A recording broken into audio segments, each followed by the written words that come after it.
Allez, on va y aller. Bonsoir à toutes et à tous. J'étais très heureux de vous revoir. Premier conseil municipal de l'année 2022, avec notre débat d'orientation budgétaire. Donc, je vais commencer par l'appel. Donc, Madame Girard Christine. Présente. Monsieur Pizot Anthony. Présent. Madame Prignol Françoise. Présente. Monsieur Gaury Gilles. Présent. Madame Vangelisti Catherine. Présent. Monsieur Fioretti Christophe. Présent. Monsieur Faugu, Madame Faugu Monique, pardon. Présent. Monsieur Pasquini Laurent. Présent. Madame Lemeslar Laurence. Présent. Monsieur Faugu Antoine. Madame Fauconnier Manon. Présent. Monsieur Collin Benoît. Présent. Madame Reynaud Nicole a donné son pouvoir à Monsieur Fioretti. Monsieur Schiavo Christian. Madame Portier Sylvie a donné son pouvoir à Madame Vangelisti. Monsieur Buson Victor a donné son pouvoir à Monsieur Pizot. Madame Bernard Vanessa a donné son pouvoir à Madame Faugu. Et Madame Casini Marie-Christine a donné son pouvoir à Madame Prignol. Madame Laborne Christine. Monsieur Molinari Michael. Madame Fisner Christelle m'a donné son pouvoir. Monsieur Océda André. Monsieur Patrick Sanson. Madame Pouchois Marjorie. Monsieur Daguet Guy. Monsieur Beaujardin Guy a donné son pouvoir à Monsieur Étienne Jacques. Madame Daguet Catherine. Et Monsieur Étienne Jacques. Allez. Donc je déclare le quorum atteint et donc je déclare la séance ouverte et je désigne donc la secrétaire de séance, Madame Girard, et je donne son lecture du compte-rendu du 6 décembre 2021. Bonsoir à tous. Donc, compte-rendu des délibérations du Conseil municipal du 6 décembre 2021. Étaient présents M. Arnaud Latil, Mme Christine Girard, M. Anthony Pizot, Mme Françoise Prignol, M. Gilles Gaury, Mme Catherine Vangelisti, Mme Monique Faugu, M. Laurent Pasquini, M. Antoine Faugu, Mme Christine Laborne, M. Christian Schiavo, Mme Marie-Christine Casini, Madame Sylvie Pourtier, Madame Nicole Reynaud, Madame Vanessa Bernard, Madame Christelle Fitzner, Monsieur Benoît Collin, Monsieur Michael Molinari, Madame Manon Fauconnier, Monsieur André Océda, Monsieur Patrick Sanson, Monsieur Guy Daguet, Madame Marjorie Pouchois, Monsieur Guy Beaujardin et Madame Catherine Daguet avaient donné procuration Monsieur Christophe Fioretti à Madame Nicole Reynaud, Madame Laurence Meslar à Madame Christine Girard, Monsieur Victor Buson à Monsieur Arnaud Latil et Monsieur Jacques Etienne à Monsieur Guy Beaujardin. Après avoir procédé à l'appel des conseillers municipaux, Monsieur Arnaud Latil, maire en exercice, ouvre la séance à 18h. Désignation de la secrétaire de séance, Madame Girard, vote à l'unanimité. Lecture du compte-rendu de la séance précédente, à l'unanimité. Adoption du procès-verbal. Vote majorité avec 28 voix pour et une voix contre de Madame Catherine Daguet. Point numéro 1, modification de la délibération de délégation d'attribution du conseil municipal à Monsieur le maire. Vote à l'unanimité. Point numéro 2, modification des indemnités de fonction des élus. Vote à la majorité avec 28 voix pour et une abstention, Madame Catherine Daguet. Point numéro 3, communication du rapport d'activité de la métropole Toulon-Provence-Méditerranée, exercice 2020, prend acte. Point numéro 4, communication du rapport d'activité du syndicat intercommunal Le Pradet-Lagarde-Carqueiranne pour la préservation, l'aménagement et la gestion des anciennes mines dites de Cap-Garonne, année 2020. Prend acte. Point numéro 5. Communication du rapport d'activité de l'Association des communes forestières du Var, année 2020. Prend acte. Point numéro 6. Communication du rapport d'activité de la Société publique locale Ingénierie départementale 83, année 2020. Prend acte.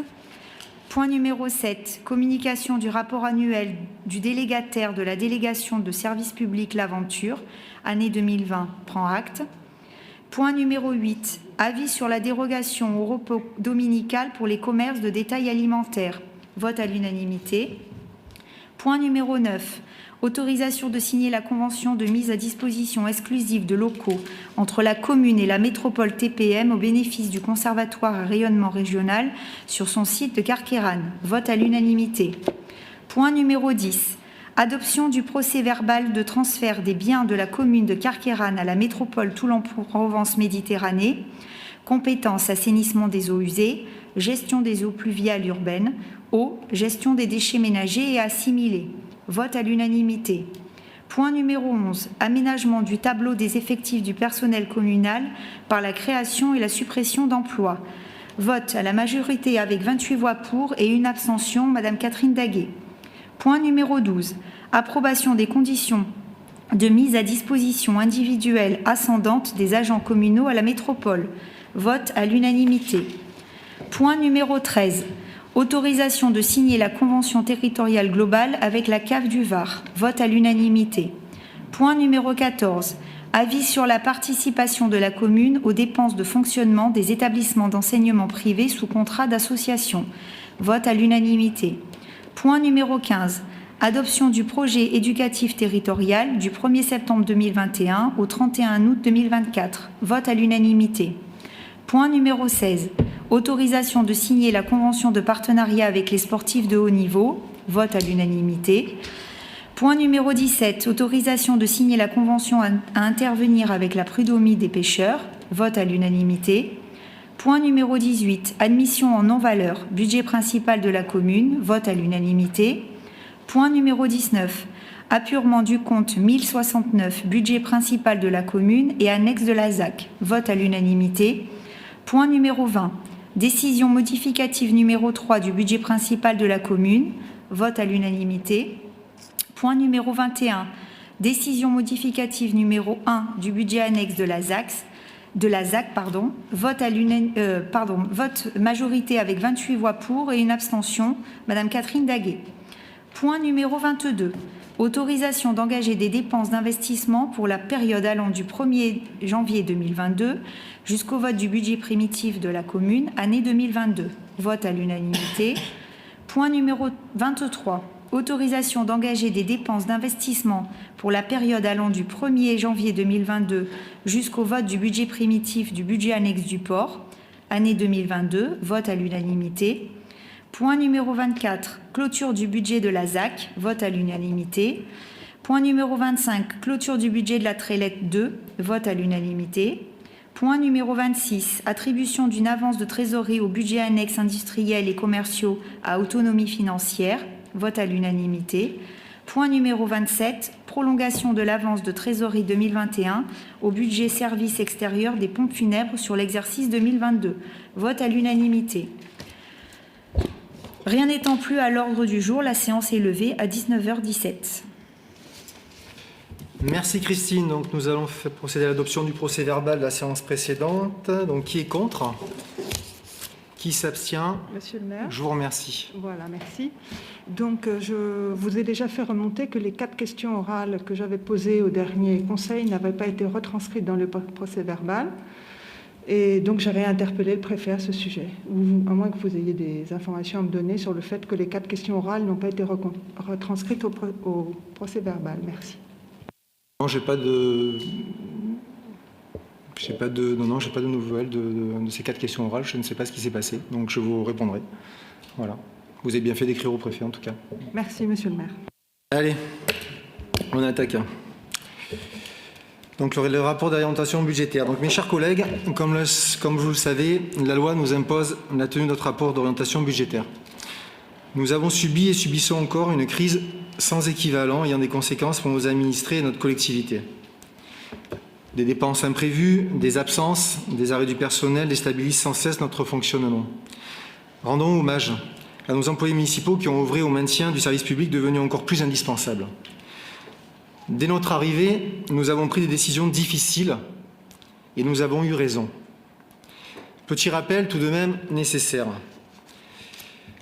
L'année 2020 s'était terminée à moins 500 000 € en résultat global, malgré les 700 000 € d'économisés de juillet à décembre 2020. La collectivité ne fonctionnait que par l'emprunt, avec une ligne de trésorerie de 1,5 million d'euros et un fonds de roulement de 4 à 5 jours. C'est-à-dire qu'au bout de 4 à 5 jours du début de mois, il n'y avait plus d'argent. Des dysfonctionnements importants dans la collectivité, des régies indemnitaires trop élevées pour certains, des heures supplémentaires quasi institutionnalisées, une capacité d'autofinancement insuffisante avec une CAF nette négative, des charges générales et de personnel bien trop élevées, 7 semaines de congés de payer au lieu de 5, et cerise sur le gâteau, la stagiairisation préélectorale de 28 personnes qui va peser longtemps sur nos finances publiques. À ce jour, après 17 mois, la collectivité ne va plus emprunter un euro sauf nécessité absolue, j'y reviendrai un peu plus tard. La ligne de trésorerie est révolue. Le fonds de roulement est de plus de 30 jours. La réorganisation des services, déjà bien entamée, se poursuit. La création d'un guichet unique et d'un service achat sont actées. Le passage de 7 semaines à 5 semaines de congés payés est appliqué. Le non-remplacement des départs à la retraite se poursuit avec l'arrêt de certains contractuels, avec l'arrêt aussi des heures supplémentaires institutionnalisées, l'arrêt du régime indemnitaire indécent. Le rééquilibrage de celui-ci est terminé et sera suivi lors d'évolutions ou de changements dans la carrière de l'agent. Et la diminution des charges générales et charges de personnel a été plus que tenue. Nous avons été convoqués fin juillet 2021 à la préfecture concernant le réseau Alerte, qui est un système mis en place pour les communes en très grande difficulté. La mise sous tutelle avait été évoquée. Elle aura entraîné la perte totale de nos décisions et le non-versement des régimes indemnitaires et de la prime aux agents de la collectivité. Toutes nos mesures ont été louées. Notre budget primitif 2021, ambitieux, fait avec prudence, détermination et réflexion, a été concrétisé avec un résultat global à plus de 1,1 million d'euros. L'objectif d'avoir des charges générales budgétisées à moins de 2 millions d'euros a été atteint. Elle s'établissait aux alentours de 2,7 millions lors des exercices 2017, 2018 et 2019. Malheureusement, la hausse des fluides que nous connaissons, des carburants, des gaz, de l'électricité surtout, va nous obliger à augmenter cette ligne. On prévoit notamment une augmentation de plus de 130 000 € de charges supplémentaires sur l'électricité. Concernant les charges de personnel, parlons tout d'abord de la gestion du temps de travail. Donc, la collectivité a mis en application dès le 1er janvier 2021 le dispositif des 1607 heures. Une grande majorité des services travaillent 35 heures par semaine. Pour quelques services, l'annualisation a été mise en place afin de tenir compte de leurs spécificités. Concernant les heures supplémentaires, je rappelle que la réalisation d'heures supplémentaires intervient en fonction des besoins du service. La maîtrise du poste des heures supplémentaires est une préoccupation majeure de la collectivité. La substitution d'un repos compensateur au paiement des heures supplémentaires est devenu le principe appliqué à l'ensemble des services. Seules les heures effectuées le dimanche ou certains jours fériés sont désormais rémunérées.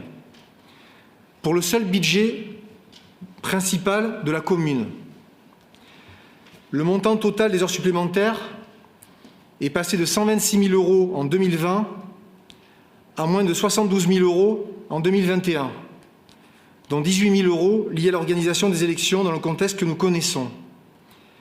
54 000 € d'économies réalisées sur ce volet, auxquelles s'ajoutent celles des autres budgets, pour un montant global de près de 67 000 €. Concernant le régime indemnitaire,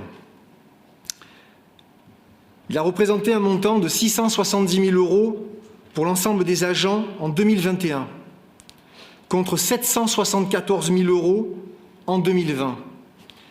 Après un travail important dans ce domaine, nous avons réalisé une économie de plus de 100 000 €. Nous avions, lors du budget primitif, évalué la diminution de celle-ci, je parle des charges de personnel, à moins 300 000 €. Nous allons faire beaucoup mieux, avec une diminution des charges de personnel de 433 000 €, et je précise, parce que c'est important, hors transfert à la métropole et en intégrant le glissement vieillesse-technicité de 100 000 €. Nous tablons pour 2022 sur une poursuite de cette baisse de 130 000 € supplémentaires. La diminution des charges de gestion courante, budgétisées de moins de 100 000 € par rapport aux exercices précédents, a été tenue. Néanmoins, celles-ci vont légèrement augmenter car certaines associations qui n'avaient pas demandé leur subvention vont se manifester. Les atténuations de produits, qui comprennent la pénalité SRU, ont augmenté du fait de cette même pénalité. Notre carence en logements sociaux a entraîné une pénalité de 100%, à savoir de 315 000 € à 630 000 €. En 2021, nous avons absorbé et soldé le programme déduit, mais jamais réalisé par l'ancienne municipalité, du chemin Saint-Pons, de 315 000 € supplémentaires. En 2022, nous réglerons la somme de 800 000 € supplémentaires pour la non-réalisation du programme social prévu par l'ancienne municipalité au-dessus de l'école Marcel Pagnol, qui mettait les balcons en surplomb de la cour de récréation. Cette pénalité est pour nous un impôt injuste et indigeste. Je rappelle que pour ne plus payer cette somme de 630 000 €, il faudrait réaliser 1000 logements sociaux sur notre territoire. Impensable. Enfin, pour conclure sur cette partie des logements, une dernière incertitude pèse sur la commune pour des acquisitions de terrains enclavés sur le secteur de la Trélette, portées par l'EPF PACA pour le compte de l'ancienne municipalité. Des acquisitions pour 2 300 000 € sans aucun accès et que la commune devra rembourser à l'EPF si aucun projet n'est engagé en 2023. Concernant nos recettes de fonctionnement, sur le chapitre produits et services, nous réalisons 115 000 € d'excédents supplémentaires. Nous budgétisons à la baisse ces ressources et restons prudents face à la situation sanitaire incertaine. Concernant les taxes, eux aussi sont en augmentation notable, de près de 500 000 € grâce en partie aux droits de mutation. Concernant les dotations et participations, le compte administratif montrera une baisse de 373 000 € due à la diminution inexorable de la dotation globale de fonctionnement, la fameuse DGF, et de remboursement de CAF moins important en raison de la situation sanitaire. Concernant l'investissement indispensable pour toute collectivité, nous allons maintenir et accentuer celui-ci. Notre autofinancement du compte administratif 2021 se monte à 2 738 689 €, alors que nous l'avions budgétisé lors du budget primitif à 2 263 115 €, soit 475 574 € de mieux. Ce qui nous a permis de mobiliser nos partenaires, que sont l'État via la DECI, la DETR, la région via le FRAT, le département via l'aide aux communes et TPM, bien sûr, via les fonds de concours, plus toutes les subventions dites annexes. C'est ainsi. Sans capacité d'autofinancement, aucun investissement possible. Il sera maintenu, nous l'espérons, à un taux identique sur les 5 prochaines années. Concernant l'endettement et notre capacité de désendettement, le ratio de désendettement qui a été ramené à 6,5 ans en 2021 contre 17 ans en 2020, en intégrant les restes à réaliser en investissement et les rattachements en fonctionnement, le plus juste possible, pourrait atteindre 10 ans en 2022 à cause de l'impact du prélèvement SRU. Néanmoins, notre objectif à moyen terme, et ce dès 2023, est de stabiliser cette durée en dessous de 8 ans et d'envisager par la suite une durée inférieure à 5 ans. Je rappelle que le ratio de désendettement détermine le nombre d'années nécessaires à la collectivité pour éteindre totalement sa dette par mobilisation et affectation en totalité de son épargne brute annuelle.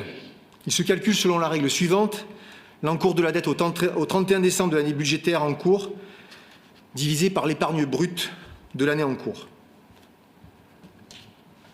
Concernant les impôts, la suppression totale de la taxe d'habitation sur les résidences principales à l'horizon 2023 va permettre de favoriser le pouvoir d'achat des ménages, mais va accroître la rigidité de nos budgets au moment même où les besoins liés à l'action publique n'ont jamais été aussi importants.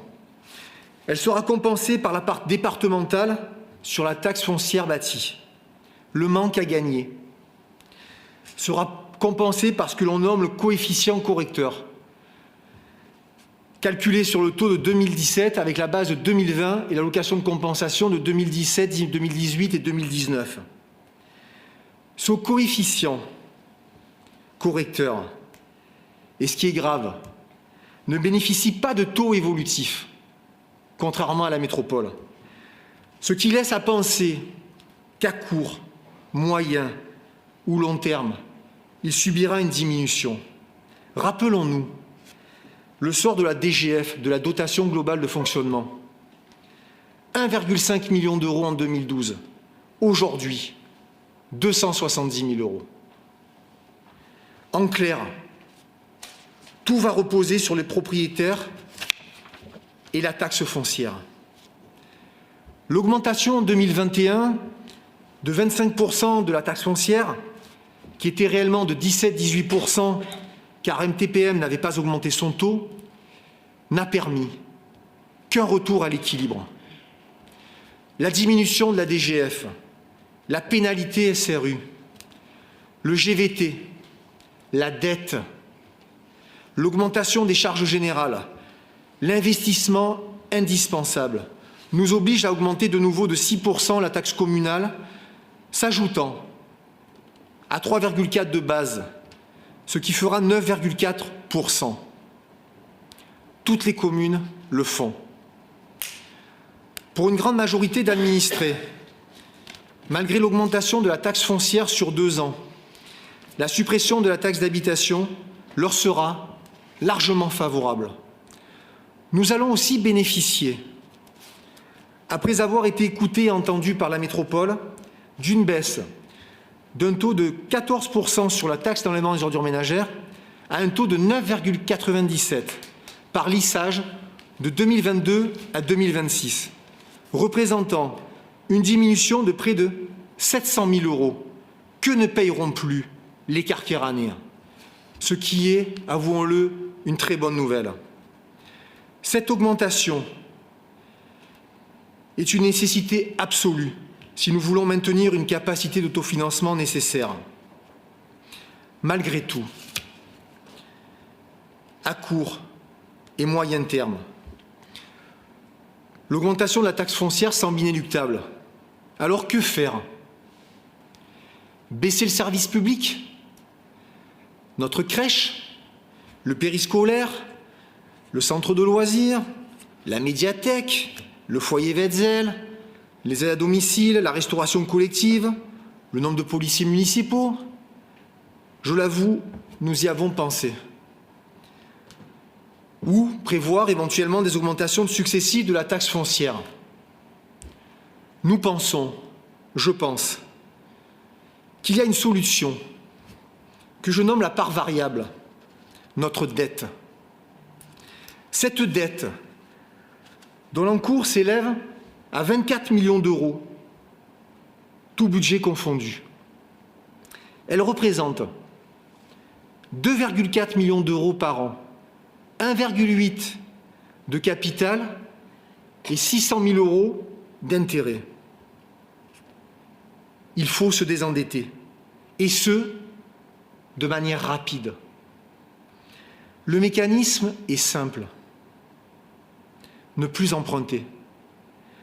Ce qui mécaniquement va faire baisser notre capital et nos intérêts, ce qui permettra de retrouver de l'oxygène et du financement. Ainsi, le budget 2022 jusqu'à 2026 se feront sans emprunter, nous l'espérons. C'est l'objectif que nous nous sommes fixés. certes ambitieux, mais réalisable. Je vais maintenant projeter quelques éléments. Si on veut bien présenter la première projection.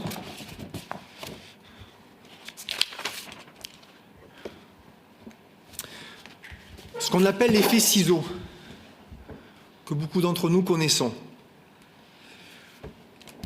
Entre les dépenses réelles de fonctionnement, la ligne en bleu, et la recette réelle de fonctionnement, la ligne en gris. Nous voyons très bien vers l'orientation sur laquelle nous allons aller, tout simplement. Tout le monde comprendra ce graphique. Si nous n'avions pas réagi en 2020, et ce de manière drastique, nous serions aujourd'hui sous tutelle, tout simplement. Nous sommes passés en recette de 15 298 000 euros à 17 158 000 euros, et nous avons continué malgré le Covid. Et je ne sais pas combien de collectivités ont baissé leurs charges, leurs dépenses réelles de fonctionnement. Je pense peu. Nous avons baissé de près de 150 000 euros supplémentaires par rapport à 2020. Et je vous rappelle que quand nous sommes arrivés, nous avions économisé 700 000 euros de juillet à décembre. Ce qui veut dire que les dépenses réelles de fonctionnement entre les recettes réelles de fonctionnement, c'est-à-dire notre CAF brut, si nous n'étions pas intervenus en 2020, nous aurions eu 15 millions d'euros en dépenses, en recettes, et 15 millions d'euros en recettes, sans intégrer notre dette, notre capital, d'1 400 000 euros, sans l'intégrer. Si nous pouvons passer à la deuxième diapo, merci. Aujourd'hui, pourquoi vous montrer ce tableau?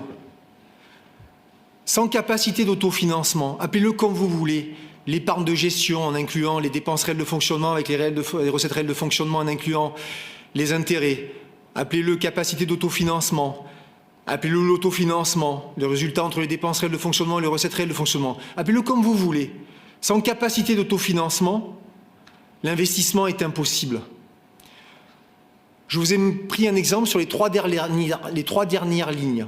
L'accessibilité, l'école Ferry sur la phase 2 et l'école Marcel Pagnol pour que tout le monde comprenne. Avec un investissement de 338 933 euros communal, nous pouvons aller chercher 1 307 732 euros supplémentaires de nos différents partenaires. Sans capacité d'autofinancement, nous ne pouvons rien réaliser. Rien. Donc heureusement que nous avons pris toutes ces mesures, sinon les arrêtés de péril que nous avons pris pour l'école Jules Ferry, je ne sais pas où nous mettrions nos enfants aujourd'hui, sans compter le deuxième arrêté de péril sur Marcel Pagnol. Nous n'aurions pas pu, éventuellement, c'est presque fait, réacquérir le terrain Malocena, investir pour nos bateaux, l'informatique, les véhicules électriques, les volets Wetzel. Nous envisageons d'agrandir la police municipale, travailler aussi sur l'école de voile, le parc Saint-Vincent. Sans autofinancement, aucun investissement possible. Si nous pouvons passer à la troisième. Nous avons aussi, et je remercie grandement la métropole et son président, qui nous a écoutés et entendus, tellement nous sommes en très grande difficulté par rapport aux autres communes de la métropole. Petit rappel, quand nous sommes arrivés en 2020, la voirie, budget communal, 80 000 euros budgétisés, donc 45 000 euros pour les poteaux incendies. Donc 35 000 euros, nous fonctionnions avant avec 35 000 euros de budget voirie, c'est-à-dire peut-être, allez, 2 places de parking. 2 places de parking. Aujourd'hui, nous avons réalisé pour l'année 2021 491 313 euros de travaux voirie. Le boulevard Arpinetti, 7 400 euros. Les stationnements PMR, 16 400 euros, parking Fontana. La création d'un bateau trottoir chemin du Caneba, 4 300 euros. Le plateau traversant chemin de la Crotade, que les écoliers de l'école Marcel Pagnol connaissent, 25 000 euros. La mise en accessibilité, le parvis de l'église, 8 000 euros. La requalification de l'avenue de la Gare avec cheminement PMR, 109 000 euros. La réfection chaussée, la route de la Benoîte, 100 000 euros. Le réaménagement parking du hameau de Bellevue, 159 000 €. Le remplacement de l'éclairage public avec donc candélabre, temps vétuste, place de la République, 39 900 €. La requalification du parking Rebuffa, 28 313 €. Tout ça pour un montant total de 491 313 € contre précédemment 35 000 €. Tu peux... Concernant le plan pluriannuel d'investissement pour 2022-2023, notre ambition est grande et je le rappelle, grâce en grande partie à l'aide, à la grande partie que l'aide de la métropole va nous apporter. Nous allons création de 2 plateaux traversants chemin des Écoliers pour 15 000 € au niveau de Saint-Exupéry. La réfection du chemin de Cabreau, tant attendu. Probablement pour mars et pas février, car nous sommes en train de revoir un peu pour 2-3 petites réparations au niveau de l'assainissement et de l'eau. 10 000 € pour la réfection d'étanchéité du pont de la police municipale. Le réseau pluvial route du Vallon, tout le monde connaît. Dès qu'il pleut, le Vallon est inondé pour 150 000 €, prévu en 2022. Nous avons travaillé aussi sur une requalification de l'avenue Jean Jaurès. Nous avons mis les parkings en épi pour le click and collect. Nous allons y travailler dessus, nous allons tout rénover sur la partie est de l'avenue Jean Jaurès. La requalification de l'avenue de la Gare et parking de la Libération, en prolongement de ce qui a déjà été fait. La traverse de la Rade, 23 000 €. La réfection des pavés de place de la République, 50 000 €. La création de continuité piétonne au rond-point des Redonnes, c'est en cours. La requalification des trottoirs avenue Général de Gaulle, c'est en cours aussi. La réfection des trottoirs avenue Wagner et Gounod, en cours aussi. Recalibrage de la chaussée de chemin du Canebat, en cours. Réfection de l'allée du Vent d'Est, en cours. Réfection du chemin de la Missimine, plus recalibrage du pluvial carrefour de la Source, a été budgétisé 105 000 €. Mais c'est en attente parce que les réseaux sont vétustes. Donc nous allons d'abord, on essaye de faire ça avec pragmatisme et intelligence. Nous allons d'abord, bien sûr, quand des réseaux sont défectueux, nous n'allons pas mettre de l'enrobé pour après recasser. Nous allons d'abord refaire le pluvial et ensuite faire l'enrobé. Remplacement des éclairages publics et avenue Général de Gaulle, c'est en cours. L'avenue Jean Jaurès aussi, la promenade Marius-Coulon aussi, et le chemin des Roubeaux aussi. L'enfouissement des études d'enfouissement des réseaux. Madame Daguet, vous embêtez pas, on vous donnera tous les documents si vous voulez. Ouais, non, vous embêtez pas, attendez. Non, on vous donnera, pas de souci. L'enfouissement des réseaux. Donc l'aménagement, ce qui est prévu pour 2022-2023. Donc les études sont lancées. Boulevard Pasteur pour 210 000 €. Boulevard Félix Béranger plus la place Abeille, 546 000 €. Nous les avons engagés. Et l'allée des Courlis, boulevard Radiguier, avenue de Cœur-Plomb, c'est en cours. Nous avons aussi le plan de déplacement urbain, le PDU, géré par Yannick Chenevard, vice-président TPM et adjoint à la mairie de Toulon, pour l'enfouissement des réseaux plus l'éclairage public à la voirie du boulevard Arpinetti. Je reviendrai sur la diapo suivante, en prolongement du tourne à gauche du Paradis Sud. Donc pour un budget de 410 000 €, c'est budgétisé, c'est validé par la métropole et ça sera fin d'année. Nous avons aussi donc la création du tourne à gauche du Paradis Sud qui va être lancé en mars 2022 par le département. Et j'en profite bien sûr pour remercier son président et le département. La réfection aussi de l'enrobé qui aurait dû être fait, parce qu'une partie a été faite du Prosper jusqu'au Paradis Sud. On avait bien sûr arrêté, puisqu'on savait qu'on allait faire le tourne à gauche à Paradis Sud. Il va se prolonger jusqu'au stade Tassi. Et nous allons refaire aussi, bien sûr, la réfection des enrobés avenue Général de Gaulle, du bâtiment L'Eau de Mer qui a été livré avec les logements sociaux dans le virage en descendant, jusqu'au rond-point du Cabrol, pour un budget de 80 000 €. Les travaux de bâtiments communaux, quand je vous parlais tout à l'heure de notre capacité d'autofinancement, enfin, ou notre autofinancement, notre CAF brut, nous allons injecter donc pour l'école Marcel Pagnol, le premier étage. Vous avez peut-être tout suivi que j'ai pris un deuxième arrêté de péril concernant la toiture. Donc les travaux sont déjà engagés. Nous avons profité des vacances de février pour engager. Donc nous allons refaire tout le premier étage pour 420 000 €. L'école du Jules Ferry, une partie a été faite, la partie nord avec la salle de restauration. Je vous rappelle que une partie de la toiture de la restauration, et heureusement que c'était un mercredi, sinon j'ose imaginer le pire qui aurait pu se passer. L'école Jules Ferry, la partie sud, plus les bureaux et les accès, pour 960 000 € vont attaquer dès cet été. Nous allons refaire aussi les sanitaires de l'école Jules Ferry pour 60 000 €. Nous allons aussi, pour l'accessibilité, pour la galerie, la mise en accessibilité pour la galerie pour 50 000 € et ce de 2022. Et nous lançons pour 2023-2024, sauf problématique, nous aurions dû la lancer pour 2022-2023.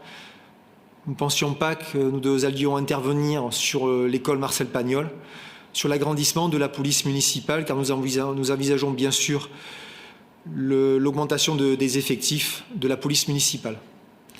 Si nous pouvons passer, merci. Concernant le port et plage, il faut bien sûr en parler. Nous avons donc lancé le dragage, qui était une nécessité absolue, tant le tirant d'eau était devenu largement insuffisant. Pour 1 520 000 €, donc il est attaqué en janvier 2022 et nous espérons qu'il se termine en avril, fin avril. Merci Anthony. Nous avons aussi, pour la sécurité de tous, toutes et de tous, mais surtout de nos petits bambins, le garde-corps de la Grande Jetée. Nous l'avons budgétisé, nous l'avons réalisé pour 48 000 €, c'est fait. Nous allons installer en mi-avril 20 caméras supplémentaires pour le port, pour un budget de 47 000 €. Après le dragage, nous allons lancer la réfection de la cale de la mise à l'eau et d'une partie du parking. L'étude est en cours, nous attendons donc de savoir le coût. Nous avons aussi, et c'était un de nos engagements, engagé pour les ancrages écologiques 61 000 € qui sera appliqué dès cette année, c'est-à-dire les 2 tiers de nos bouées écologiques. On a 140 bouées de balisage, les 2 tiers auront un ancrage écologique. Et nous avons une nécessité, bien sûr, tant nos bateaux de sécurité et de l'école de voile étaient défectueux. 3 bateaux neufs, avec un chiffrage de 107 000 € qui devrait nous être livré mai 2022. Et bien sûr, j'en profite pour remercier François de Canson pour la région qui nous a bien aidés sur ce coup-là. Si on peut passer... Je voulais vous montrer aussi ce projeté, cette diapo, pour vous expliquer pourquoi il ne faut plus emprunter. Nous avons augmenté les impôts l'année dernière de 25 %. Nous allons les augmenter cette année encore de 6 % et je ne triche pas, avec la base, ça fera 9,4 %. Probablement TPM va peut-être un peu augmenter, je ne sais pas. C'est très simple. Aujourd'hui, le bilan prévisionnel de 2022 s'établit à 2 87 912 € sur le total de l'annuité. Si nous n'empruntons plus, en 2026, nous allons pouvoir gagner presque 400 000 €. Et je vous parle que du budget principal. 400 000 €. Un peu moins de 200 000 € en intérêt et presque 300 000 € en capital. On ne va pas sans arrêt augmenter le foncier. Malheureusement, avec la taxe d'habitation, c'est ce qui devrait se passer. Notre dette pèse, mais c'est une part variable. Et cette part variable, il faut aller la chercher. C'est 400 000 € que sur le budget principal, représente 2 points de taxe foncière, qui représentent en pourcentage 1 point de %, c'est 80 000 €. 80 000 €, 400 000 €, vous voyez, on va récupérer 5 %, rien que sur le budget principal, de non-augmentation de la taxe foncière. Et je ne vous parle que du budget principal. Je ne vous parle pas de la caisse des écoles, je ne vous parle pas du CCAS, je ne vous parle pas du port. Je pense que voilà, c'est là qu'il faut travailler, il ne faut plus emprunter. Voilà, c'est l'objectif. En tout cas, c'est l'objectif. Si on peut passer à la diapo suivante, je crois que ça sera la dernière. Aujourd'hui, en 2022, pour la commune, le CCAS, la ZAC, on l'avait passé au conseil précédent, donc on l'a incorporé dans le budget communal. Aujourd'hui, notre dette s'élève à 20 millions d'euros à peu près à la commune, 560 000 € sur le CCAS, 2 373 000 € pour le port, 357 000 € pour la caisse des écoles, ce qui fait un montant total pour 2022. Nous étions en 2020 à 24 168 000, nous sommes désendettés un petit peu, à 23 367 €. L'objectif, c'est d'arriver de 2022 à 2026 de 20 millions à 13 700 000 € sur le budget communal, de 560 000 € à 129 000 € sur le CCAS et de 357 000 € à 250 000 € sur la caisse des écoles. L'objectif, il est ambitieux, mais je pense honnêtement qu'il est réalisable. L'objectif est de passer d'une dette en 2022 de 23 367 000 € à une dette de 16 820 000 €. C'est l'objectif. On va tout faire, je vous garantis qu'on va tout faire pour s'y tenir. Croyez-moi, on va tout faire pour s'y tenir. Après, je ne sais pas la situation sanitaire, on va voir, j'espère que ça va évoluer vers le mieux. Et puis j'espère qu'on ne va pas avoir de nouveau des problématiques comme on a pu avoir pour nos écoles, ce qui nous a obligés de modifier certaines choses, mais c'est la vie, j'allais dire c'est la vie tout court, c'est la vie surtout d'une collectivité qui permet systématiquement de se remettre en question et de partir sur d'autres objectifs. Voilà ce que je voulais vous dire sur ce débat d'orientation budgétaire. J'ai beaucoup parlé, je vais me servir un petit peu d'eau si vous le permettez. Et puis maintenant, je vais vous laisser la parole, le débat est ouvert. Celui ou celle qui veulent intervenir, bien sûr, vous êtes en droit d'intervenir. Voilà ce que je voulais vous présenter. Je ne sais pas si ça fait 17 ou 19 mois que nous sommes là. Je ne sais plus. J'arrive plus à compter, excusez-moi, tellement je fais que compter. Voilà, 19 mois que nous sommes là. Voilà ce que je peux vous dire sur ce que nous avons découvert, ce que nous avons prévu. Voilà, nous travaillons beaucoup, toute mon équipe, moi-même et nos services que je remercie. Voilà, donc on essaye de redresser la commune et je vous garantis qu'on va la redresser. Voilà. Je vous laisse la parole. André. Donc, nous prenons acte de ces projets, de cette stratégie. Bien sûr, nous ne pouvons que vous encourager à redresser les comptes de la commune. Pour le moment, un gros travail a été fait et nous allons vous accompagner dans cette démarche. Merci André, merci beaucoup. Attendez. Personnes qui veulent prendre la parole ? Oui, Madame Daguet.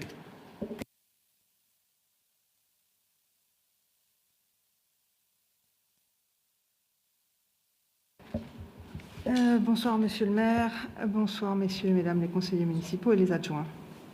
Donc, je remercie déjà les efforts qui ont été faits effectivement par la commune pour avoir ce rapport en équilibre, son rapport financier en équilibre, que vous nous présenterez maintenant vous m'entendez ou pas, que vous nous présenterez maintenant le 28 mars. Permettez, voilà. Nous allons vous le présenter le 28 mars parce que tout simplement nous étions prêts, mais le compte de gestion de Direction Générale des Finances Publiques n'est pas prêt. Donc du coup, on attend le rapport du compte de gestion. Très bien, très bien. Donc voilà.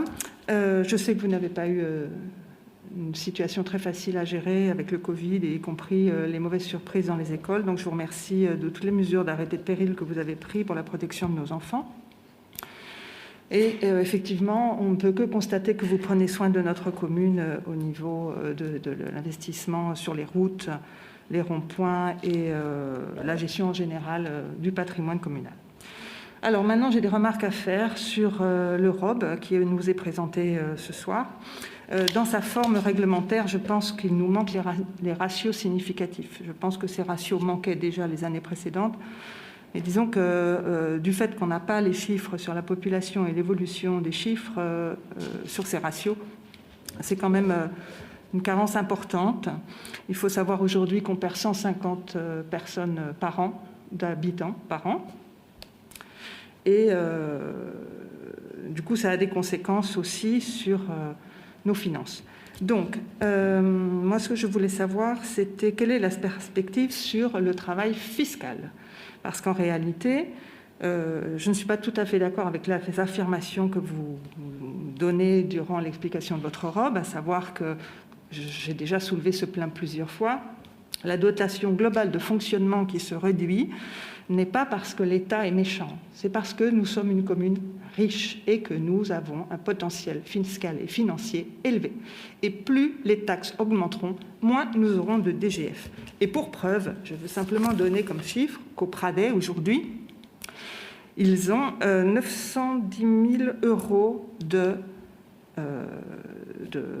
DGF à comparer avec nos 280 000.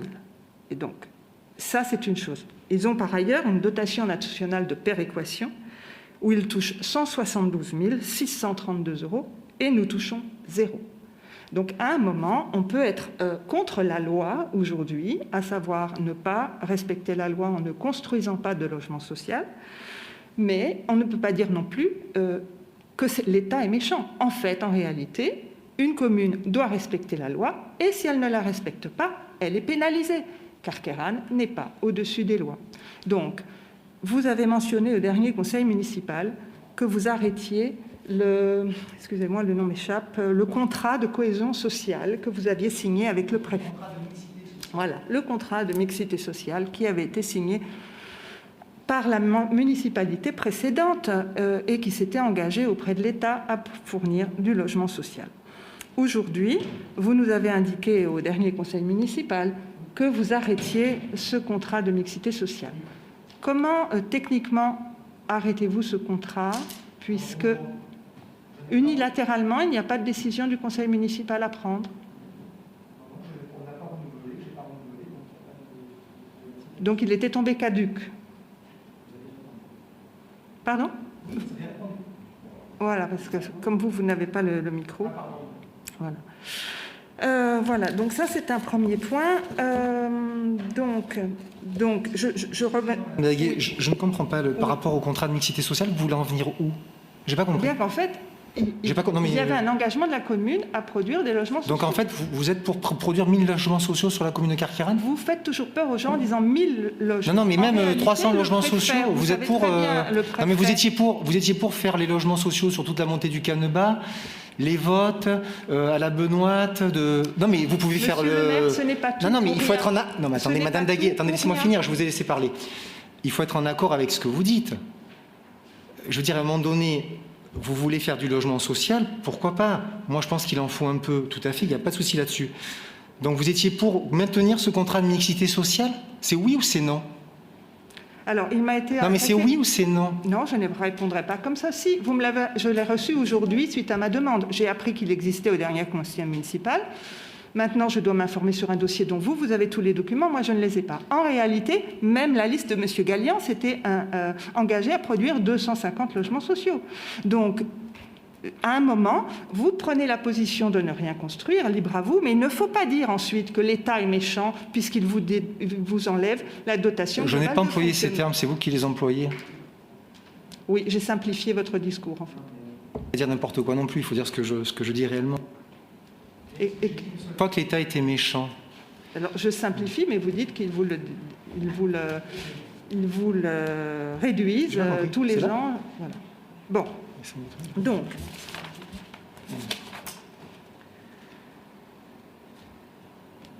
C'est bon? Oui. Donc, non, alors, parce que moi, je voulais orale. Je vous ai adressé la question orale. Il faut, oui. Oui, voilà. Pardon. Oui, non, mais si vous voulez, on l'a parce qu'on a un deuxième point à passer sur le trait de côte. Déjà, il faut le passer au vote. C'est des délibérations. Oui, mais il faut d'abord qu'on le passe au vote, au débat. C'est toujours dans la même d'ailleurs orientation budgétaire? Oui. Alors... Bon, allez-y. Parce que dans l'Europe, vous indiquez que l'ATH, donc l'article 41, va impacter la taxe d'habitation et d'accroître la... Alors, les bases vont intégrer l'euro supplémentaire émis jusqu'au 15 novembre 2021, ce qui permettra d'accroître la compensation perçue par les communes. Donc, quel est l'impact sur Carqueiranne? Excusez-moi, je n'entends absolument. C'est la page 4 du rapport. Parce que, aujourd'hui, c'est pareil, vous indiquez qu'en fait... Oui, la taxe d'habitation. Les bases vont intégrer les rôles supplémentaires de la TH 2020 émis jusqu'au 15 novembre, ce qui permettra d'accroître la compensation perçue par les communes. Et quel est l'impact pour Carqueiranne?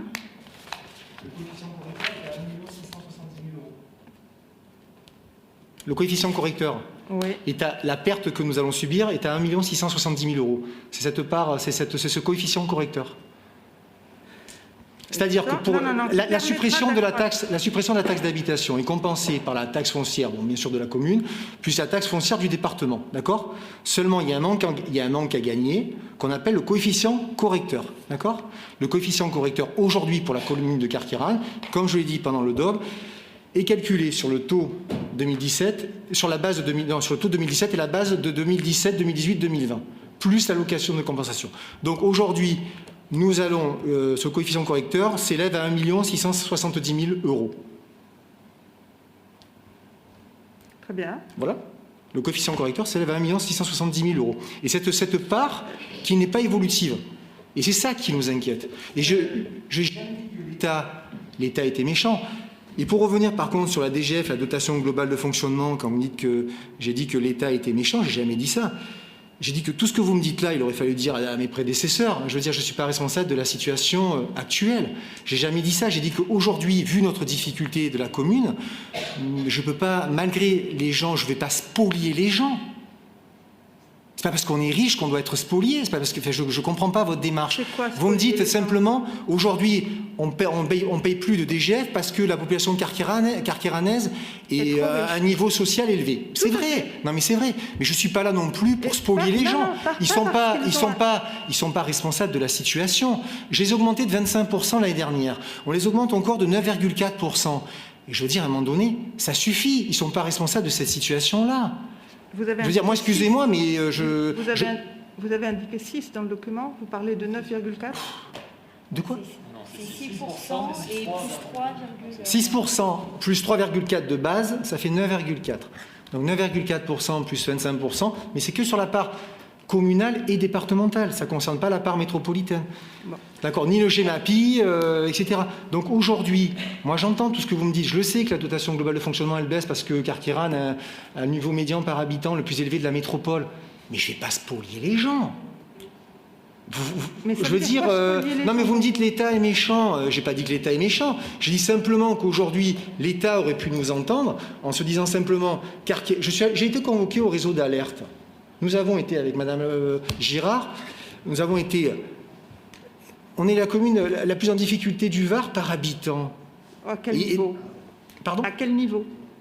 Surtout sur le taux d'endettement par habitant. On est à plus que 24 millions d'euros, vous avez dit à juste titre, on perd des habitants. Oui. Bon, je ne vois pas en quoi ça diminue les finances publiques, je ne comprends pas le financement, parce que sur le foncier, ce n'est pas parce qu'on perd des habitants qu'on perd des habitations, ça ne va pas de pair. Quand les gens partent, ils ne prennent pas leur maison. Moi, je n'ai pas trop compris. Bon, c'est pas grave. C'était pas du tout mon discours. Là, mais non, mais vous me dites tout à l'heure, je reprends vos propos, on perd 150 personnes par an, et donc ça diminue nos finances. Mais quand ils partent, ils ne prennent pas leur maison, les gens. Donc là, je ne comprends pas trop. Bon, enfin, c'est pas grave. C'est pas grave, il n'y a pas de souci. Ce que je veux dire aujourd'hui, c'est qu'on essaie dans une situation compliquée, très compliquée. Et Dieu sait que pendant la campagne, on m'avait dit bon courage. Au moins 300 ou 400 fois, bon courage. On essaie de trouver des solutions.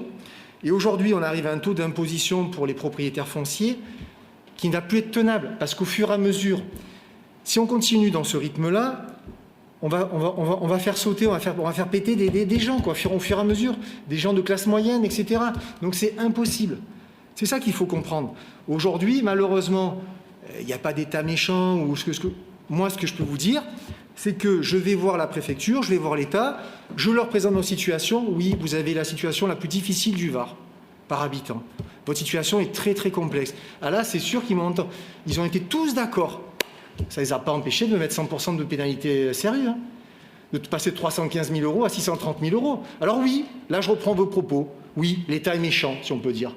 Parce qu'on ne peut pas me dire, vous êtes en grosse difficulté, on vous met sous tutelle, c'est bien toutes les mesures que vous avez prises, vous relevez la situation, mais par contre, je vous sors la tête de l'eau, mais je vous la remets et je vous mets 100%. Bon. Non mais, à un moment donné, mais c'est pas contre vous que j'en ai, je vous dis simplement, l'État, la DGF, je sais bien, mais aujourd'hui, la pénalité est sérieuse. On a encore écrit à la préfecture, au niveau national, en disant, attendez, je ne suis pas responsable de cette situation-là. Vous savez ce qui se faisait avant ? Je vais vous dire ce qui se faisait avant. On déduisait des programmes qu'on ne réalisait jamais. Comme ça, on ne sortait rien. On trichait sur les budgets. Entre les rattachements, les restes à réaliser. Marcel Pagnol, pourquoi ça a été déduit ? Parce que c'était un terrain communal. Et comme ça, on ne dépense rien. Et comme ça, derrière, on a un résultat global qui est bon. C'est tout. Donc aujourd'hui, nous, les rattachements, les restes à réaliser, on est en train de tout solder aujourd'hui. Aujourd'hui, on a soldé 315 000 € du chemin Saint-Pons l'année dernière. On solde encore 800 000 € du Marcel Pagnol. Excusez-moi, mais moi, il est hors de question que je laisse j'en viens du logement social, je sais ce que c'est, j'en viens. Et si j'en avais pas eu, je ne serais pas là aujourd'hui. Aujourd'hui, je peux vous dire une chose. Aujourd'hui, on a eu 20 logements sociaux sur l'eau de mer. Sur l'eau de mer, 20 logements sociaux. Grâce à Madame Prignol et à ses services, on a réussi à affecter presque tous les appartements à des quartiers rannais. Il va y avoir 25 personnes à l'Amiral. On essaie de faire pareil, de mettre que des quartiers rannais en difficulté, parce que vous croyez qu'il y a des quartiers rannais qui ne sont pas en difficulté. 70% des quartiers rannais sont éligibles au logement social. Ensuite, montée du Caneba, pareil, on va en faire 14. Aujourd'hui, ce que demandent les maires, c'est la notion de flux. Pour 4 logements, un logement social. Aujourd'hui, on est du 1 pour 1. On est du 1 pour 1. Alors, on essaie de faire du logement social, mais même à la limite, allez, je vous suis dans votre raisonnement, on aurait dû laisser le contrat de mixité sociale. Plus de taxes d'habitation, d'accord? Donc, toutes ces personnes-là auraient consommé du service public sans rien payer, d'accord? Vous me suivez ou pas? C'est bon? Bon, ensuite... Ces personnes-là, il faut bien les accueillir, donc ils vont consommer du service public. Aujourd'hui, il n'y a plus de taxes d'habitation. Tout repose sur les propriétaires. On n'a pas les infrastructures. Il faut quoi? Que je mette encore 2 millions pour agrandir la crèche, 4 millions pour faire une école, puis 3 millions pour faire une maternelle, puis pour les portages en repas, les aides à domicile. Mais on s'en sort jamais. Si j'avais maintenu le contrat de mixité sociale, mais j'augmentais les impôts fonciers, mais de 30% chaque année. Comment vous voulez faire? On ne peut pas faire autrement. C'est-à-dire qu'en fonctionnement, comment on fait? Expliquez-moi comment on fait. Moi, je suis tout oui. Alors là, si vous avez des solutions miracles, je suis prêt à les prendre. Hein. Je vous écoute. Vous revenez sur le contrat de mixité sociale. Alors, vous vouliez les faire, vous vouliez les laisser, 600 logements. Deuxièmement, comment on finance nos structures, nos infrastructures? Moi, je veux bien nos infrastructures. Comment on les finance? Les ATEP, les ATSEM, les aides à domicile. Comment on les finance? Eh bien, c'est des questions que vous devriez vous poser. Et en tout cas, répondre à ça. Voilà, comment on les finance. Donc, merci, Madame Daguet, pour votre... Aujourd'hui, on a 1,4 million annoncé.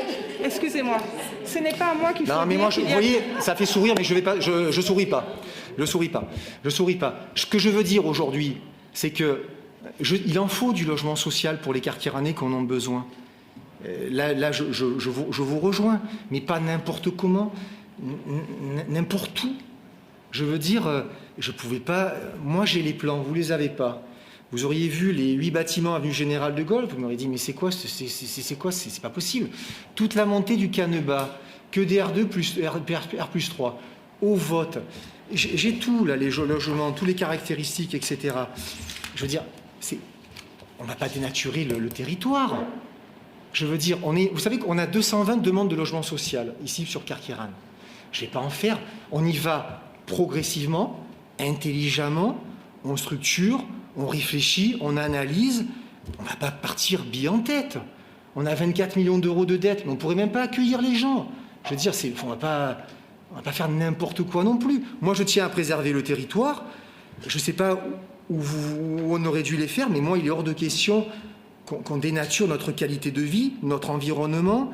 On essaye de faire travailler sur la ZAP pour renforcer la vocation agricole du territoire. On l'a vu pendant le Covid avec les circuits courts. On essaie de diversifier. Enfin, on travaille sur des AOC, etc.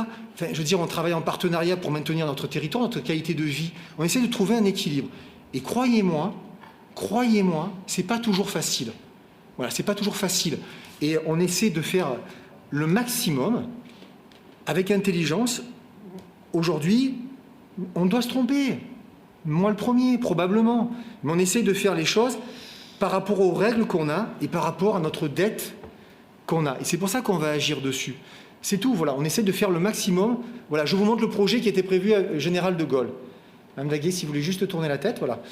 Voilà, Général de Gaulle, le terrain qui était Malocéna, Ramel. Vous vouliez ça au port? Pas moi. Mais même si ça avait été du privé, je l'aurais arrêté. C'est pas une question de logements sociaux, là. C'est une question de densification de la zone. Vous étiez pour ce projet? Non mais dites-moi-le, moi il n'y a pas de honte. Oui, mais de toute façon, là, depuis tout à l'heure... On est entre nous, personne ne nous écoute. Je ne peux pas parler, donc... Qu'est-ce que vous voulez que je vous réponde? Donc, mais non, parce que vous êtes... Mais vous êtes en pleine contradiction. C'est monsieur le préfet. Non, excusez-moi. Ce n'est pas moi que vous devez convaincre. Ce n'est pas les Carcaranais que vous devez convaincre. C'est le préfet qui vous appliquera cette année, qui nous appliquera 1,4 million selon les chiffres que vous avez exposés. Vous vouliez donc des logements sociaux au-dessus de l'école Marcel Pagnol, de la cour de récréation. Alors, très bien, madame. Il n'y a pas de souci. Moi, ce n'est pas mon choix. Je ne voulais pas de... Vous savez ce que ça s'appelle le droit de préemption urbain. Vous savez ce que c'est, par exemple, de faire de la préemption diffuse. Vous avez proposé des choses dans ce sens ou rien du tout au préfet? On vous attend. En 2026, on vous attend, vous ferez ça, bien sûr. Il n'y a pas de souci. Vous ferez votre contrat de mixité sociale, toute la montée du Canevas. Vous serez, je vous vois bien parti d'être gentil avec la préfecture. Ça va être magnifique. On va se choper tous les logements sociaux que la métropole ne veut pas. Magnifique avec vous. L'avenir est brillant. Vous m'accusez de choses qui ne sont pas réelles. Voilà, c'est encore tout ou rien. Donc, on construit progressivement des logements sociaux. Ce n'est pas... Est-ce que vous savez ce que c'est? Est-ce que vous savez ce que c'est la notion de flux? Est-ce que vous savez ce que c'est la notion de flux?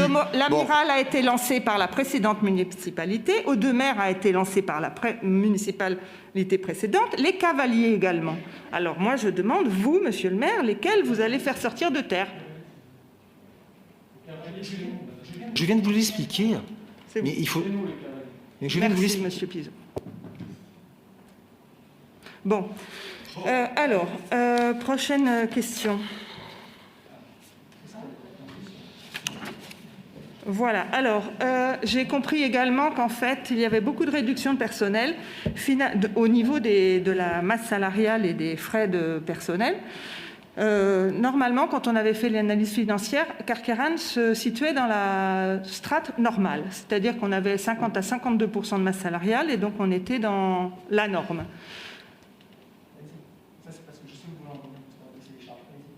Oui, c'est ça. Donc, en fait, je voudrais être sûre qu'en ce moment, vous n'êtes pas en train d'écraser la masse salariale. Voilà. Je pose la question, vous pouvez répondre.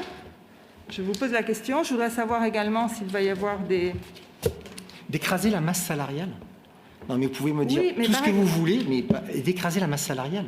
Je vous demande, parce que vous avez quand même fait, je crois, 3 ou 4 pages, rien que sur les dépenses de fonctionnement liées aux rémunérations des employés municipaux. Donc, je crois que ça paraît quand même très important pour vous de réduire toutes les charges à caractère général et des charges de personnel. C'est ce que je vous viens de vous expliquer pendant le débat d'orientation budgétaire. Je ne sais pas si vous avez écouté ou pas. Je ne sais pas.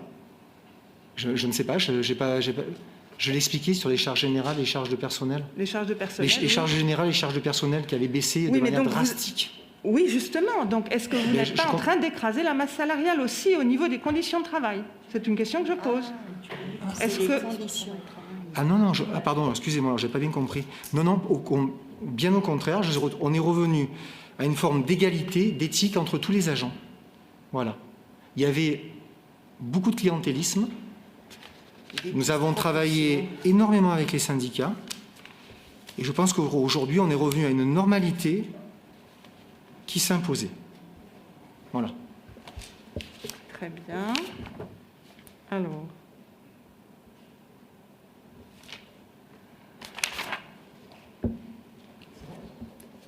Alors, je reviens encore sur ma question de la taxe sur les résidences secondaires. Parce que, je le répète à chaque fois, la surtaxe sur les résidences secondaires, nous sommes partie des communes, des 225 communes, qui avons le droit d'appliquer le surtaux qui peut être voté en octobre de chaque année. Donc, avez-vous téléphoné à la trésorerie générale à propos de cette surtaxe? Alors, je vais vous répondre clairement. Donc vous me parlez de la taxe d'habitation sur les résidences secondaires. Surtaxe? Oui, la surtaxe sur les résidences secondaires. Écoutez, nous n'y sommes pas favorables, j'y suis pas favorable, tout simplement parce que les résidences secondaires sont déjà impactées, comme tous les autres, sur la taxe foncière. Et par contre, eux, on leur maintient la taxe d'habitation, plus 30%. Ça nous rapporte Pourquoi je vous dis ça? Parce que ça nous rapporte 2 millions d'euros par an pour la commune. C'est des personnes, il nous faut des gens, moi je suis désolé, j'ai vécu dans un milieu modeste, mais j'ai jamais jalousé personne. On a besoin de gens riches, on a besoin de gens qui ont des moyens pour faire travailler les autres. Ces gens-là ont des bateaux, ont des commerces. Vous savez, par mon activité professionnelle, j'ai soigné plus de 700 personnes sur Carqueiranne, donc j'ai soigné aussi beaucoup de gens qui venaient en résidence secondaire. Donc ces gens-là, ils viennent, ils font travailler les restaurants, tous nos restaurants, parce qu'ils ont peu ou pas de limite. Donc ils vont dans toutes les boutiques de Carqueiranne, donc ils consomment. Et on a besoin de ces gens-là. Et donc je vois pas pourquoi j'irais les spolier encore plus, surtout qu'aujourd'hui, comme je vous l'ai dit précédemment, c'est maintenu, la taxe d'habitation sur les résidences secondaires est maintenue. Donc si demain on les surtaxait, ils pourraient envisager de partir et ça nous ferait une perte financière. Donc on a besoin, je le dis, on a besoin financièrement pour la collectivité d'avoir des gens qui sont en résidence secondaire. On en a besoin. Aujourd'hui, nous avons 6700 logements sur Carqueiranne. On a à peu près 1700 résidences secondaires. On en a besoin. Je n'ai pas honte de le dire. Je le redis devant vous, devant le conseil municipal. On en a besoin. Et il est hors de question pour moi aujourd'hui d'aller spolier des gens qui ont décidé de faire avoir une résidence secondaire à Carqueiranne, qui payent déjà leur foncier et à qui on va maintenir la taxe d'habitation plus 30%. C'est un choix. Nous l'assumons. Je l'assume totalement. Voilà. Merci, monsieur le maire. Bon, au moins, il y a une amélioration parce que maintenant, il y a une décision politique et c'est non plus une mauvaise information qui vous avait été remise puisque ça fait très longtemps que je vous parle de cette surtaxe sur les résidences secondaires qui, soi-disant, avait été gelée sur le dernier ROB. Bon, je m'explique très mal, certainement, mais... Non, je vous assure que... Alors là, pour une fois, je vous ai compris. Vous vous souvenez, je suis revenue plusieurs fois. Maintenant, il y a une réponse claire. Vous avez non, mais je vous ai compris. Cette surtaxe existait, je vous ai compris. Et maintenant, c'est un choix politique de ne pas l'appliquer. J'ai ma réponse. Non, mais il n'y a pas de Merci souci. Alors, au ROB, il manque également tout le paragraphe sur les fiscalités indirectes qui concernent les droits de mutation. Par exemple, en 2018, on avait 1 million de droits de mutation et 300 000 euros de taxes d'électricité. Je pense que... C'est un oubli, il faut compléter D'accord, très bien. Le rapport sur la prochaine année. Ce que je peux vous dire, c'est qu'on a eu sur les droits de mutation 500 000 euros de plus que l'année dernière. Voilà. Et c'est une très bonne chose pour la collectivité. Donc le paragraphe sur la fiscalité indirecte est manquant. Mais je pense que mes services, mon DGS, a tout enregistré. Alors par ailleurs, on n'a aucune information sur les droits et les redevances sur les événements culturels et festifs, comme par exemple l'ère de Noël et le coût de toutes ces choses-là. Donc, on ne parle pas des autres recettes des produits et services, donc en particulier ces droits et redevances. D'accord, mais on y reviendra quand on passera le budget, Madame Dagui. Très bien. Là, c'est un débat d'orientation budgétaire. Oui, mais justement, mais les précédentes années, on avait, je peux vous montrer, ou peut-être vous les avez vus, 2018-2019, c'était beaucoup plus complet, et y compris ce type d'information a été repris. Très bien. Très bien, bon, je pense qu'on va le noter aussi. Ce que je peux vous dire sur l'ère de Noël, c'est qu'on a bien diminué les dépenses qui étaient, pas l'année dernière, puisqu'on n'avons pas pu le faire par rapport à la situation sanitaire. Mais croyez-moi, je regarde tous les budgets et je peux vous dire qu'on a bien baissé presque de 30% ce que nous dépensions avant sur l'ère de Noël. Très bien. Alors... Je voulais intervenir. Madame Daguet, si vous permettez. Oui. Je voulais juste revenir sur l'urbanisation et sur vos remarques quant aux logements sociaux. C'est vrai que monsieur le maire, comme moi, quand on discute d'urbanisation, on parle avec beaucoup de passion. Effectivement, je vais rebondir sur ce que vous disiez, monsieur le maire. Les 1000 logements sociaux, ce n'est pas un chiffre qu'on a inventé, c'est notre carence. Aujourd'hui, nous avons 250 demandes de logement. Donc, nous allons continuer à travailler en cohérence avec les demandes qu'on a de nos administrés. On ne va pas dénaturer notre territoire, pas nous en tout cas, pour faire venir la population de divers territoires. On va se concentrer sur les Carqueiranais. On a décidé de les zones non urbanisées de la commune, qui sont dans le schéma cohérence territoriale, le SCOT, de travailler plutôt sur nos terres agricoles, donc une ZAP pour recréer un essor de l'agriculture, plutôt que de bétonner. Donc aujourd'hui, oui, les 1000 logements, il faut en parler. Et oui, si vous voulez sortir de la carence, la prochaine fois, il faudra nous dire comment. Parce que nous, par rapport à notre territoire, carqueranais, on n'est pas contre la règle, mais on est pour y travailler en cohérence, d'accord?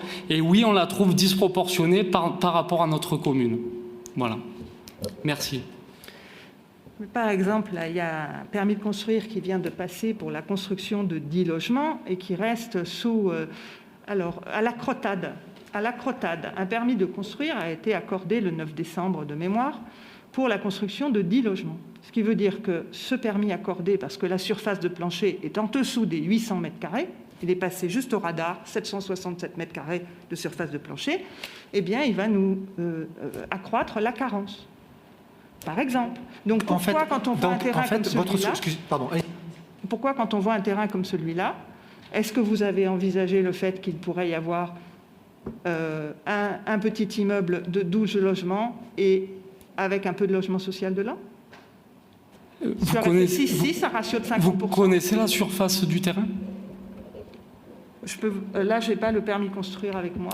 Alors regardez la surface du terrain, oui, et vous me dites si vous pouvez faire 12 logements sur la surface du terrain sans gêner les voisins, parce qu'on prend aussi en considération les avoisinants sur chaque projet et on ne veut pas les déranger. Donc effectivement, pour faire des logements de plus, il aurait fallu rajouter un étage et là on a enlevé la vue au voisinage qui était implanté depuis peut-être 50 ans. Voilà. Donc chaque projet effectivement est étudié minutieusement. C'est un projet qui s'est fait à la place d'une construction. Donc effectivement, on a créé 10 logements, ce qui va quand même nous faire entrer, je tiens à le préciser, dans nos finances, taxes d'aménagement, taxes foncières et droits de mutation. C'est quand même important à savoir. Voilà. Donc sur d'autres projets, comme au Cavalier, quand ça s'y prête, on y va. Mais toujours en cohérence. Effectivement, les Cavaliers, c'est un petit projet mixé entre des logements individuels, type villa, un collectif social et un collectif en accession libre. Voilà, moi je pense que c'est des projets mesurés par rapport à notre territoire et qui sont en cohérence avec la commune. Et je pense que c'est important et qui répondent aux demandes des Carqueranais. Donc en réalité, celui de la Crotade, il y a un deuxième lot juste à côté qui va avoir la même destination d'un petit immeuble. Oui, de deux propriétaires différents. Donc il y a eu une vente. Deux promoteurs différents alors. Oui, d'ailleurs. Deux promoteurs différents, il faudrait... non, c'est le même promoteur, je vous dis une bêtise, désolé. C'est le même promoteur, mais sur deux propriétaires différents avec deux ventes qui se sont passées, pas d'ailleurs par même temps. Hein. Peut-être que le propriétaire d'en dessous, quand il a vu son voisin faire un petit immeuble de 10 logements, il a demandé la même chose. Mais vous voyez, en fait, sur la surface de plancher, c'est où? C'est pas et, c'est pas 10 logements et 800 mètres carrés, c'est de surface Après, de plancher. on peut parler de surface d'emprise au sol, de mètres carrés, etc., d'étages, il n'y a pas de souci. On a compris votre philosophie, il n'y a pas de souci. Donc pour diminuer la carence, pour payer moins de pénalité SRU, donc vous nous demandez de faire plus de logements sociaux, c'est ça?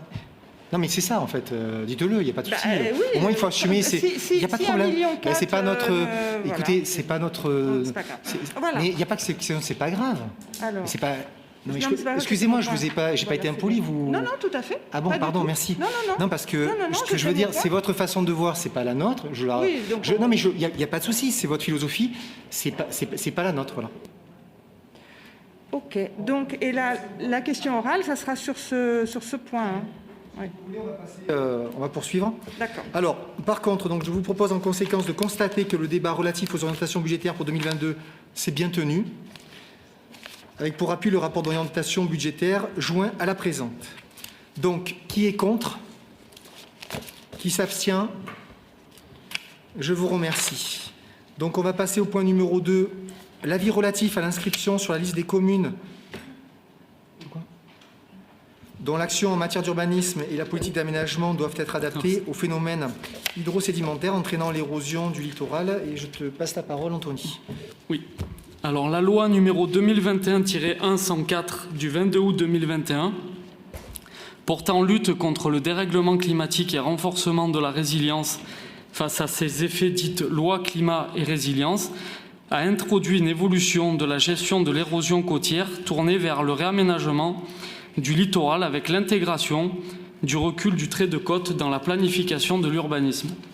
Dès lors, il s'agit de ne plus lutter contre l'influence de la mer sur la position du trait de côte, mais de vivre avec elle et d'accepter la mobilité naturelle du trait de côte, renoncer à lui opposer systématiquement des ouvrages de défense contre la mer, destinés à le fixer, et au contraire de s'appuyer sur les services rendus par les écosystèmes et chercher des solutions à l'échelle des processus naturels en jeu. À cet effet, la loi met en place de nouveaux dispositifs pour faciliter l'intégration du recul du trait de côte dans les politiques publiques locales, notamment à travers les documents de planification et des outils fonciers adaptés. Elle vise également à inciter les territoires littoraux à adapter leur politique d'aménagement à la mobilité du trait de côte et à l'érosion de phénomènes accélérés par le changement climatique.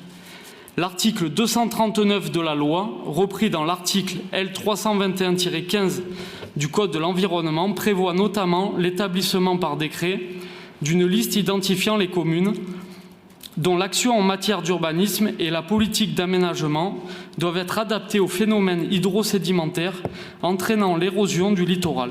Cette liste devant être établie après consultation des conseils municipaux des communes, qu'il est envisagé d'y faire figurer et avis du Conseil national de la mer et des littoraux et du Comité national du trait de côte.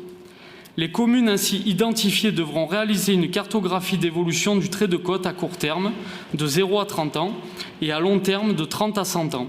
Cette cartographie ayant vocation à constituer le socle de nouvelles mesures visant les biens existants dans les zones exposées au recul du trait de côte, les constructions autorisées dans la zone exposée au long terme. En synthèse, les effets pour les communes identifiées sur la liste arrêtée par décret sont les suivants.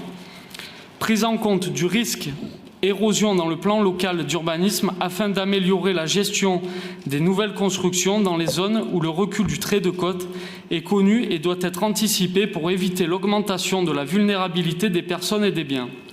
Règle d'inconstructibilité quasi totale dans la zone exposée à 0,30 ans. Constructibilité dans la zone exposée à 100 ans, sous condition d'une démolition des constructions dans leurs dernières années de vie avant l'effectivité du risque. La démolition est à la charge du dernier propriétaire du bien immobilier. Généralisation du dispositif d'information acquéreur-locataire, jusqu'alors réservé uniquement aux communes disposant d'un plan de prévention des risques littoraux. Les futurs acquéreurs seront avertis dès la visite des biens concernés. Instauration d'un nouveau droit de préemption des biens menacés par l'érosion au bénéfice des collectivités et renforcement des compétences des établissements publics fonciers afin qu'ils puissent contribuer aux politiques d'adaptation au recul du trait de côte en effectuant les partages fonciers pour le compte des collectivités locales. La loi dispose que l'établissement de la cartographie communale revient à l'EPCI, donc la métropole Toulon-Provence-Méditerranée, en ce qui nous concerne. Si ce dernier est compétent en matière de plan local d'urbanisme, la procédure d'évolution du document d'urbanisme devra être engagée au plus tard 1 an après la publication du décret. À compter de l'engagement de cette procédure, le processus d'évolution du document d'urbanisme devra être finalisé dans un délai de 3 ans. Si ce n'est pas le cas, une carte de préfiguration des zones applicables devra être adoptée jusqu'à l'entrée en vigueur du futur document d'urbanisme. Par ailleurs, d'autres outils d'aménagement sont envisagés et pourront être mis en œuvre par la voie d'ordonnance. Nouveau régime de contrat de bail réel immobilier de longue durée, définition d'outils d'aménagement foncier et de maîtrise foncière, possibilité de dérogation limitée et encadrée. C'est dans ce contexte législatif que la commune de Carqueiranne a été destinataire d'un courrier du 9 décembre 2021 du préfet du Var, reçu en mairie le 16 décembre suivant, informant qu'elle a été identifiée pour figurer sur la liste précitée. Cette identification a été déterminée selon l'appréciation des critères suivants. L'exposition des biens et activités, nombre de logements et surface sur la base des connaissances scientifiques. les enjeux territoriaux et la vulnérabilité connue au recul du trait de côte, surface exposée à la submersion marine, action de luge par ouvrage de défense ou rechargement de plage. Je vous propose en conséquence d'émettre un avis favorable quant à l'inscription de la commune sur cette liste. Merci Anthony. Donc, qui est contre? Qui s'abstient? Oui. Monsieur le maire, excusez-moi, j'ai une question. Donc, la loi dispose que l'établissement de la cartographie communale revient à l'EPCI, donc à une TPM en ce qui nous concerne, si ce dernier est compétent en matière de plan local d'urbanisme. Alors donc, du coup, comme nous n'avons pas de PLU, quand est prévu le PLUI, ou l'autre jour vous nous avez parlé du PLUH, donc ceci doit être fait au plus tard 1 an après la publication du décret. Et donc, voilà, si vous pouviez m'en dire plus par rapport au PLUI, PLUH. Bien sûr, oui. Alors, on peut travailler donc la métropole a la compétence, donc comme vous l'avez compris, de déterminer techniquement le trait de côte de notre commune. Une fois que le trait de côte sera déterminé, le travail sera achevé, nous pourrons effectivement rentrer, donc pas par un arrêté préfectoral, mais c'est bien un décret, rentrer notre trait de côte dans ce décret-là. Et au même titre qu'un arrêté préfectoral, par exemple, demain pour une ZAP, ce sera intégré sur notre futur PLUI. Je ne sais pas si j'ai bien répondu à votre question, si c'est ça. Et on n'a pas de calendrier sur l'établissement de ce PLUI ou H. Alors, le PLH, on y a travaillé, nous, de notre côté. On a rendu le travail à fin février sur le PLH. Maintenant, il va y avoir sans doute une centralisation et un travail commun de toutes les communes. Mais notre PLH, pour nous, de notre côté, est achevé et a été rendu au service compétent de la métropole. Et à quel moment la population de Carqueiranne est consultée? Quand ils rendront la métropole le document qui sera achevé, parce qu'aujourd'hui, il faut qu'ils regroupent, je pense, le PLH peut-être pour fin d'année. Toutes les communes pour fin d'année, le PLH. Ouais. Fin d'année, le PLH. PLUI, c'est encore un peu tôt pour en parler. Et le PLH est un document administratif consultable par n'importe quel citoyen? Ah oui, le PLH... Alors, non, parce que le PLH, il ne sera pas consulable. C'est notre politique... Ah si, quand il sera terminé, oui, vous pourrez le consulter. Là, j'étais pas encore dans la période de travail, pardon. Quand il sera achevé, vous pourrez le consulter. Donc, ce sera une surprise de savoir ce qu'il contient pour notre commune. Avec le trait de côte. Non, mais le PLH. Ouais, là, c'était le PLH, ouais. Trait de côte. Non, ce sera pas la surprise. On ne sait, à part vous, ce qu'il y a dedans. Dans le PLH? Oui, aujourd'hui, oui. Merci, j'ai fini mes questions. Excusez-moi, on passe au vote. Donc, qui est contre? Qui s'abstient? Je vous remercie. Je crois que vous vouliez nous faire lecture d'un amendement, Madame Daguet. Ah, bah alors allez-y. Voilà, j'ai le document ici. Donc voilà, Monsieur le maire, Mesdames et Messieurs les adjoints, Mesdames et Messieurs les conseillers municipaux, lors du dernier conseil municipal le 6 décembre dernier, Monsieur le maire a indiqué en séance qu'il n'y aurait pas de contrat de mixité sociale. Je m'excuse parce que du coup c'est redondant, on a quand même apporté... Après, vous n'êtes pas obligé de le... Voilà. Si c'est pour repartir sur ce débat, question, alors, parce sinon... que du coup, moi, je l'ai eu, votre amendement. Votre question orale. Oui. On va repartir sur tout ce qu'on a déjà dit. Mais bon, après, si vous voulez qu'on reparte... Avec une petite variante, je pense. Une variante, bon. Oui, oui, bien sûr, vous savez. C'est comme le Covid, ça, il y a des variants. Ouais. Voilà, donc alors ma question, je vais aller directement à celle-là. Je vous serais reconnaissante de bien vouloir indiquer dans cette Assemblée le nombre de permis de construire de maisons individuelles accordés depuis le début de votre mandat en juillet 2020. C'est la seule question. Voilà. Je vais vous répondre. Donc, on a accordé 56 logements. 56 logements. Voilà. Et on a attribué aujourd'hui 20 logements sociaux et on va en attribuer 25 pas longtemps à l'Amiral. Je crois que c'est au mois d'avril. Oui, là, parce que la commission d'attribution a eu lieu. Donc ça va être à 45. Donc on est même plus haut que la notion de flux. Je crois que la question n'était pas celle que j'ai posée. Ah ben vous me demandez le nombre de logements. De maisons individuelles. C'est ce que Ah ben, Maisons individuelles, là, c'est-à-dire toutes celles alors- qui vont accroître la carence. Pas les logements sociaux que Ouh vous là là, avez. d'accord.